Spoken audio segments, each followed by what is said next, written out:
All plus some is no conclusion, इसका मतलब all plus सम की ऑल प्लस सम का तो नो कंक्लूजन, यानी कि टाइगर और कपबोर्ड के अंदर क्या रिलेशनशिप है हम बता ही नहीं सकते, so we cannot conclude, so this is wrong. अगला क्वेश्चन भी टाइगर और कपबोर्ड के बीच में ही है, so again this is wrong, क्योंकि टाइगर और कपबोर्ड के बीच में क्या रिलेशन हम बता ही नहीं सकते।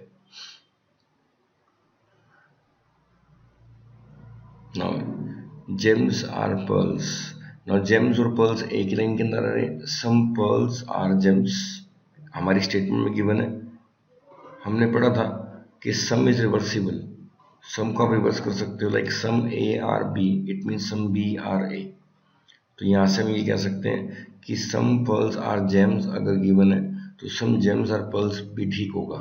Same some gems are ornament, some ornaments are ये भी ठीक होगा, रिवर्स कर दिया और कुछ भी नहीं किया।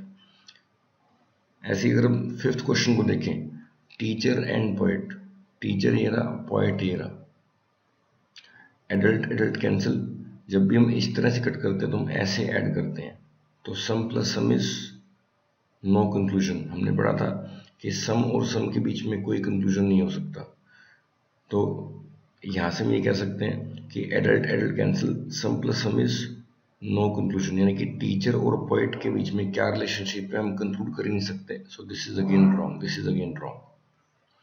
आई hope you are getting the point कि how to go through the questions of inequality. तो हमने पहली बात कैसे की इनइक्वालिटी के अंदर, जब इस तरह से कटो तो आपने इस तरह से ही ऐड करना है,